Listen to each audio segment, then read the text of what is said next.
నమస్కారం రచిత మైనంపల్లి గారు. నమస్తే సిరి. మనం చూసుకున్నట్లయితే ఇప్పుడున్న ప్రజెంట్ సిచ్యువేషన్లో మనకి ఒక రిలేషన్లోకి వెళ్ళడం, ఆ తర్వాత పెళ్లి చేసుకోవడం, ఆ తర్వాత డైవర్స్ తీసుకోవడం, ఇవన్నీ కూడా కామన్ అయిపోయాయి. కానీ ఒక్కసారి డైవర్స్ అయిన వాళ్ళు, అమ్మాయి అయినా అబ్బాయి అయినా, విడిపోయిన తర్వాత నెక్స్ట్ వాళ్ళిద్దరిలో ఎవరికైనా ఒకరికి మ్యారేజ్ జరిగినప్పుడు అవతలి వ్యక్తి యొక్క మానసిక పరిస్థితి ఏ విధంగా ఉంటుంది, వాళ్ళ థాట్ ప్రాసెస్ ఎలా ఉంటుంది మేడం, ఆ సిచ్యువేషన్ ఎలా హ్యాండిల్ చేయాలి, ఎలా ఓవర్కమ్ చేయాలి? నిజంగా చెప్పాలంటే అది క్లిష్టమైన పరిస్థితులే ఉంటుంది. బట్ అది అందరికీ ఉండాలి అని లేదు, ఉండకూడదు అని లేదు. We all are human beings. అవునా? మనుషులు అంటే మనిషికి అటాచ్మెంట్ అనేది ఏంటి లోపల ఉండేది? ఫస్ట్ మనస్సు. అవునా? అది ఎలాంటిది, దాని మెచ్యూరిటీ ఏంటి, దానికి ఈజ్ గోయింగా, అది ఎమోషనలా అనేది ఒక్కొక్క person to person it varies. So coming to this point ఏంటంటే, ఫస్ట్ నిర్ణయం తీసుకునే దాని మీద కట్టుబడి ఉన్న వాళ్లకు ఎలాంటి ఒపీనియన్ రావడం ఉండదు. అంటే when you are deciding to depart, విడిపోదామని మనము అనుకున్నప్పుడు, అందుకే నేను ఎప్పుడు చెప్తుంటాను, ఎవరు విడిపోదాము అని ఒక relationship, any relation, it should be A clean and clear. అయితే ఇక్కడ రెండు రకాలుగా, ఒకళ్ళు బాధతో, అంటే వీళ్ళు బాధించబడితే విక్టిమ్ అయ్యి బయటికి వచ్చారనుకో, అమ్మరా బాబు పోతే పోయింది, మూవ్ అయితే మూవ్ అయ్యాడు. ఇప్పుడు అమ్మాయి అలా అయితే, అబ్బాయి అయితే కనుక ఆ వచ్చిన పర్సన్కి తెలుస్తుందిలే, రైట్? ఇలా వీళ్ళు తసల్లినే ఉంటారు, అంటే లైక్ కంఫర్టబులే ఉంటారు, వీళ్ళకి ఏమీ రిగ్రెట్ అట్లా ఉండదు. కానీ if the decision has been taken because of misunderstanding, or ఫాస్ట్గా, లేకపోతే ఈగోతో, లేకపోతే అడ్జస్ట్మెంట్ లేక, ఒక ఒపీనియన్ ఉంటుంది లైఫ్లో అన్నీ ఉన్న వాళ్ళను. నేను మొన్న ఒక క్లయింట్ నా దగ్గరికి వచ్చారు, అంత బాగుంది husband, like everything is fine, అత్త మామ పర్వాలేదు, everything is fine, financially okay, but still ఒక చిన్న, అంటే అది నిజంగా చెప్పాలంటే ఇప్పుడు నేను నా సరౌండింగ్స్లో క్లయింట్స్ని చూసిన, ఎవరు మన లైఫ్లో, it is a normal thing, but because of that she want to divorce. అంటే లిటరల్లీ నేను షేక్ అయినా, అంటే ఏం నడుస్తోంది, ఈ పిల్లలు ఎక్కడి నుంచి మైండ్ సెట్ తీసుకొని వస్తున్నారు, వాళ్ళది అసలు వాళ్ళకి ఏం కావాలనుకుంటున్నారు, దాని తర్వాత ఎక్కడ దొరుకుతుంది అనుకుంటున్నారు, అది దొరుకుతుందా లేదా క్లారిటీ లేదు.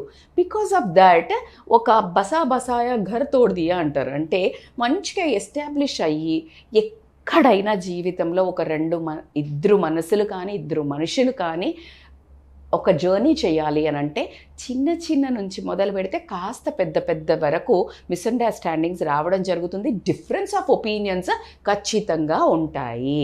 లేదు అంటేనే అసలు ఒకళ్ళ మీద ఒకళ్ళకి ధ్యాసన్నా ఉండకపోవడం, ప్రేమన్నా ఉండకపోవడం, లేకపోతే వాళ్ళను అబ్జర్వ్ చేయకపోవడం అయినా కూడా ఉండొచ్చు. అయితే మరీ పిన్ పాయింట్గా అబ్జర్వ్ చేసి విడిపోవాలి అనుకోవడం అనేది అది మూర్ఖత్వం. అయితే మీరు అన్న క్వశ్చన్లో, when they are decided to, నీ మిస్అండర్స్టాండింగ్తో, నీ ఓన్ తొందరపాటుతనంతో, ఈగోతో బయటికి వచ్చావనుకో, అప్పుడు మాత్రము విపరీతమైన రిగ్రెట్ ఉంటుంది. కానీ డిసిషన్ మేకింగ్ చేసింది ఎవరు? నువ్వే. చేసినప్పుడు you should take that blame or regret, feel అవ్వద్దు ఆ pain, experience that pain. When you experience, don't even think of the other person act. అది నీ కంట్రోల్లో లేదు. నువ్వేం చెయ్యాలో నీ కంట్రోల్లో ఉంది, నువ్వు ఎలా దాని పెయిన్ని తగ్గించుకోవాలో నీ కంట్రోల్లో ఉంది. Just forget that episode, delete that button, that one person was there in your life. నీ లైఫ్లో ఒక మనిషి ఉన్నాడు, అతను ఒకవేళ బాధ పెట్టుంటే అసలు నీకు రిగ్రెట్ ఉండకూడదు. అతను మూవ్ ఆన్, అసలు నువ్వు హాంట్ చేస్తున్నావు అంటే it's not you are correct. ఒకవేళ కనుక నువ్వు తొందరపాటు పడి వచ్చినా కూడా అయిపోయింది. అందుకనే ఒక అడుగు వేసే ముందు 1000 సార్లు ఆలోచించి చెయ్యాలి. ఇంకా ఇలాంటి బంధంలో అయితే 1,00,000 సార్లు ఆలోచించాలి. పెద్దల ఒక ఒపీనియన్ తీసుకోమని నేను చెప్పేదానికంటే విను. 100 కుటుంబాలతో మాట్లాడితే నీకున్న సమస్య 95 కుటుంబాలలో ఉంటుంది. అందరం ఉన్నాము. So what you want? If he is physically abusing, or is really emotionally not caring, like మరీ మొత్తం ఎక్కడో తిరుగుతున్నాడు, ఎవరితోటి తిరుగుతున్నాడు, రాత్రి ఎప్పుడు వస్తున్నాడు, అసలు నేనేం పట్టించుకోవట్లేదు, నీకు ఫినాన్షియల్గా బట్టలే కొడుతున్నాడు, ఇంక ఇలాంటి చాలా చెత్త అలవాట్లు ఉన్నాయి. Just kick him out and come out. That way really అర్థం చేసుకుంటారు, రెస్పెక్ట్ చేస్తాం అట్లాంటి విమెన్ని.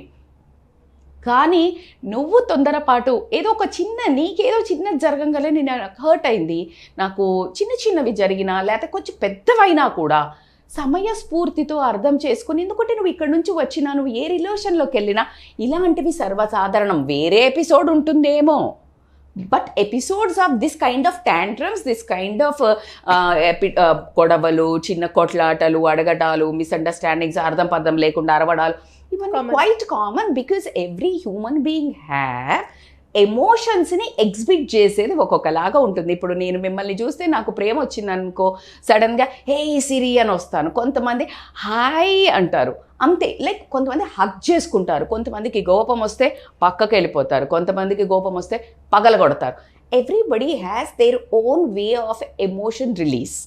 సో నువ్వు ఈ బంధాన్ని కావాలి, ఏ బంధానికి పోయినా ఇట్లాంటి ఎమోషనల్ రిలీజెస్ ఎవరికి ఎలా ఉంటుందో తెలియదు until you enter in to that relation ఆ పర్సన్తో ఉండేంత వరకు.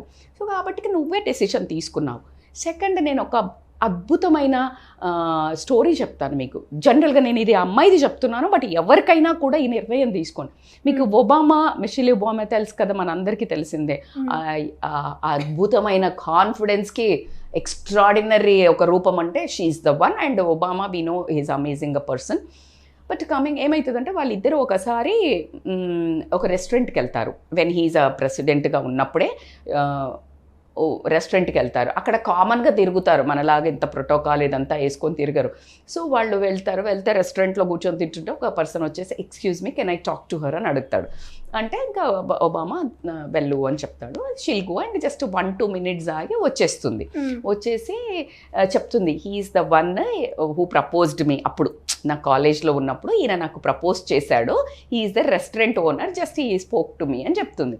చెప్పంగానే ఇట్లా ఒక చిరునవ్వుతోటి, ఓ నువ్వు ఒకవేళ నన్ను పెళ్లి చేసుకోకపోయి ఉంటే నువ్వు లైక్ ఈ రెస్టారెంట్ ఓనర్ వైఫ్ అవుతుండే, నువ్వు ఇది నీ రెస్టారెంట్ అవుతుండే అని అంటాడు. ఎవరు? ఒబామా అంటారు. అంటే అప్పుడు తనేమన్నా ఆన్సర్ ఇస్తుందంటే, లిటరల్లీ నేనైతే ఇట్లా మైండ్ బ్లోన్ అవే. అంటే literally I loved the way answer. That is the confidence of the lady should have. ఈగర్గా వెయిట్ చేస్తాను. I know that's what I want to wait and listen to me carefully. తను ఏం చెప్తుందంటే, అలా కాదు, నేను పెళ్లి చేసుకుని ఉంటే అతను ప్రెసిడెంట్ ఆఫ్ ఇండియా అయ్యేవాడు అని చెప్తుంది. ఆబ్వియస్గా amazing. No that's the level of the confidence of your decision should be.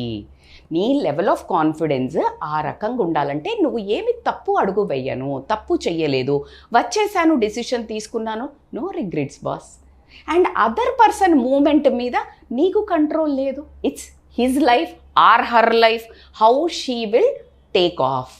ముందు పోతుందా, మళ్ళా ఎట్లా అవుతుంది, ఆమె దాంట్లో ఎట్లా ఉన్నది, వాళ్ళ క్యారెక్టర్ బాగాలేకపోతే వాళ్ళకి మళ్ళీ ఏమైనా హడిల్స్ వస్తే అది వాళ్ళ హెడ్ఏక్. అండ్ హ్యాపీగా ఉంటే you should be more happy, because when you are happy with other people happy, though or వాళ్ళు ఎనిమీ ఉన్నా, it shows your nature. There is no point. Now can you do anything? ఏమైనా చేయగలుగుతామా?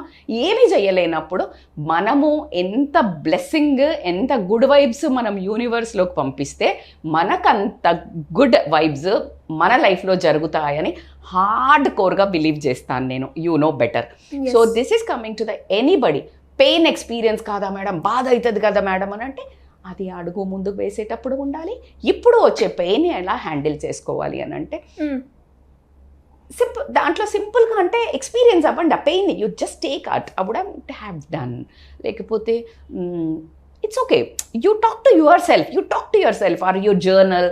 ఎందుకు ఇట్లా అయింది నాకు, నేనే మిస్టేక్ చేస్తే అలా చేయకుండా ఉండాల్సింది. If you want to take a next step, ఈ కరెక్షన్స్ అన్ని చూసుకో. డోంట్ క్యారీ ఆ బ్యాగేజ్ తీసుకొని రావద్దు. ఆ బ్యాగేజ్, ఆ ఇమాజినేషన్, మళ్ళీ ఎవరితో అయినా గొడవ అయినప్పుడు వాళ్ళలాగే నువ్వు చేస్తున్నావు. So you don't carry that episode is cut, deleted out. So this kind of a behaviour when you have without baggage, when you travel, you will have amazing journey in your further life. So కాబట్టి ముందు పాతది బస్తాలు మోసుకుంటూ, మా అమ్మ ఇట్లా చూసింది, మా నాన్న ఇట్లా చూసిండు, మా అన్న ఇట్లా అన్నాడు, మా చెల్లి ఇట్లా అయింది, మా ఆయన ఇట్లా అన్నాడు, ఇక్కడ గొడవ పెట్టుకున్నా, ఈ పక్కన వాళ్ళతో గొడవైంది, ఇన్ని మోసుకొని నీకు ఎక్కడ హ్యాపీ జర్నీ ఉంటుంది? అందుకనే less luggage, beautiful journey, happy journey అని చెప్తారు. అండ్ దానికి నేను పూర్తి విరుద్ధం అనుకో, టూ మచ్ లగేజ్ క్యారీ చేస్తాను. But still I'm like why I'm mentioning less luggage is always adventurous, always happy. So ఎక్కడ బ్యాగేజ్ అని అక్కడ దింపుతూ నువ్వు ఏమైనా మిస్టేక్ చేస్తే దాంట్లో నుంచి లెసన్ లెర్న్ చేస్తూ ముందుకు వెళ్తూ ఒక మైండ్ఫుల్నెస్ మెడిటేషన్ అవనివ్వండి. నన్ను అడిగితే ద బెస్ట్ రెమెడీ ఏంటంటే ఎక్సర్సైజ్ కానీ రన్నింగ్ కానీ ఇమ్మీడియట్గా స్టార్ట్ చేయండి. You will overcome that pain very fast. If you have any doubts you can comment on, I will really right it and give.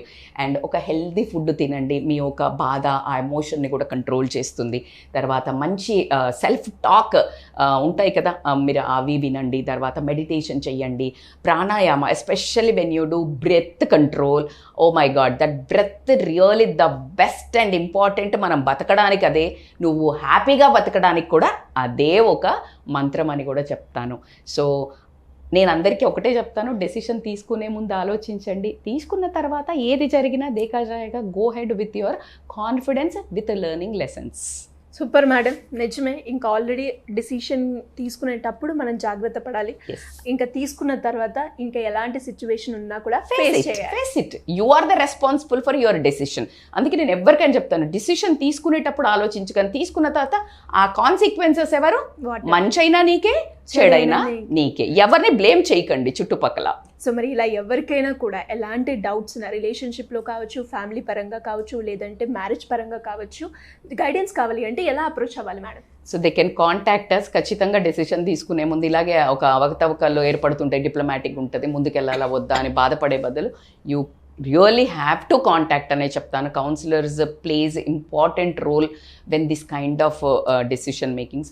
They can call us on a scrolling number for any kind of help. Thank you, madam. Thank you so much. Thank you so much, Siri.